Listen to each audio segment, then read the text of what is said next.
வணக்கம் மக்களே, வணக்கம். இன்றைய பதிவு கைலாச மலையை பற்றி ஒரு சிறு பதிவு உங்களிடம் பகிர்ந்து கொள்ள விரும்புகிறேன்.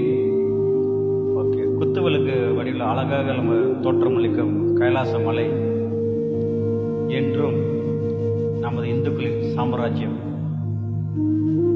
உள்ள என்னங்க இருக்கு? அப்படி என்னோட குருதான் சொல்லியிருக்காரு, உள்ளுக்கு வந்துட்டு சிவபெருமான் திருவாசமா இருக்கும் இடம், என்றும் தியான கோலத்தில் அவர் அங்கே தான் இருப்பார் அப்படின்னு சொல்லியிருக்காரு. இது வந்து கைலாச மலை 6638 மீட்டர் தாங்க. ஆனால் இதுவரையிலும் யாரும் ஏறி சாதனை படைச்சதே கிடையாது. சாதனை படைக்க முடியாது, ஏறவும் முடியாது. ஆனால் இமயமலை பார்த்தீங்கன்னாக்கா ஆயிரக்கணக்கோர் ஏறி சாதனை படைச்சு கின்னஸ் புத்தகத்தில் வந்துட்டு பேர் எழுதியிருக்காங்க, அவங்க பேர் நாட்டியிருக்காங்க. ஓகே, இந்த லொக்கேஷன் நீங்கள் பார்த்தீங்களாக்கா மன்னசுவர் லேக் காட்டுது. கூகுள் எடுத்து பாருங்க, மன்னசுவர் லேக். இந்த மன்னசுவர் லேக்கில் ஏன் அங்கே என்ன இருக்குது பார்த்தீங்களாக்கா, தூரமாக பார்த்தீங்கன்னாக்கா வெள்ளை கலரில் குட்டியாக ஒரு மலை தெரியுது, அது தாங்க கைலாச மலை. ஏன் அந்த கைலாச மலை அங்கே இருக்குது? நடுவில் ஏன் வந்துட்டு நீல கலரில் தண்ணி இருக்குது? அந்த தண்ணீர் தாங்க மன்னசுவர் ஏரி சொல்லுவாங்க. பக்தர்கள் எல்லாரையும் வந்துட்டு அந்த மானசவர் லேக்கில் குளிச்சுட்டு மண்ணுக்கு இருக்கிற அந்த ஏரி மண்ணுக்கு உட்காந்து தியானம் பண்ணி மனதார எல்லாமே தூய்மைப்படுத்தி சுத்தப்படுத்திட்டு அடுத்த நிலைமைக்கே போவாங்க. எங்கே போவாங்க? பாருங்க, இந்த திருசூலம் மாதிரி இருக்குது, இந்த மலைக்கு போவாங்க. இந்த மலைக்கு நடுவில் வெள்ளையாக இருக்குது, அது தாங்க கைலாச மலை. இந்த மலையை நீங்கள் பார்த்தீங்கன்னா திருசூலம் கோணத்தோடு இருக்கும், நடுவில் தான் கைலாச மலை. அது நல்லா பார்த்தீங்கன்னா உடுக்கை, சிவனின் உடுக்கை சின்னம். ஸோ இந்த மலை வந்துட்டு ரொம்ப ரொம்ப முக்கியமான மலை. 4, அதாவது இந்தியா, சைனா, தீபத், நேபாள், இந்த 4 மலைக்கு நடுவில் இருக்குது. இது வந்துட்டு இந்த பாகம் வந்துட்டு 4 திசைகள் அம்சங்கள் அடங்கும் பாகம். இது வந்து வடப்பு பகுதி. ஸோ திண்ணூர் கொட்டுற மாதிரியே ஒரு சீன். பனி எப்போதுமே கொட்டிக்கிட்டே தான் இருக்கும்.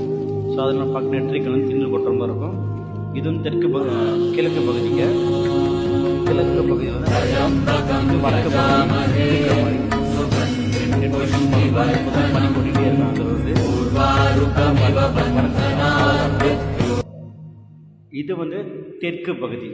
தெற்கு பகுதி பார்த்திங்கனாக்கா அவ்வளோ ஒரு பிரம்மாண்டமாக இருக்கும், நீட்டாக இருக்கும். நம்ம நார்மலாக வந்துட்டு சிறு பாகம் பார்க்குற மாதிரி முழுசாக நீங்கள் பார்க்கலாம்.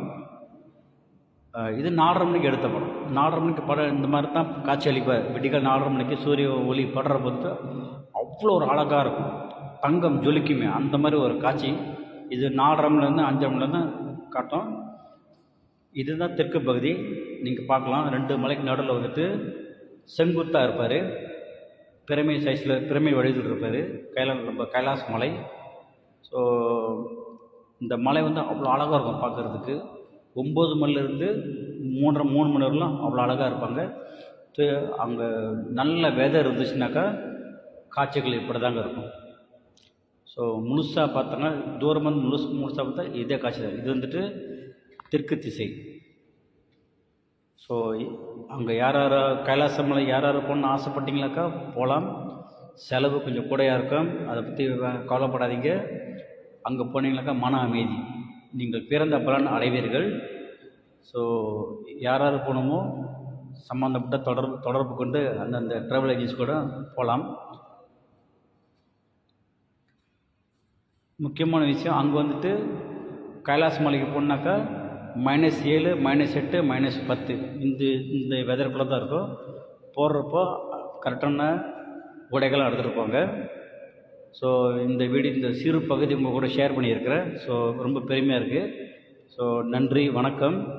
ஸோ இன்பமே சுக எல்லோரும் வாழ்க, வாழ்க வளமுடன். நன்றி, வணக்கம்.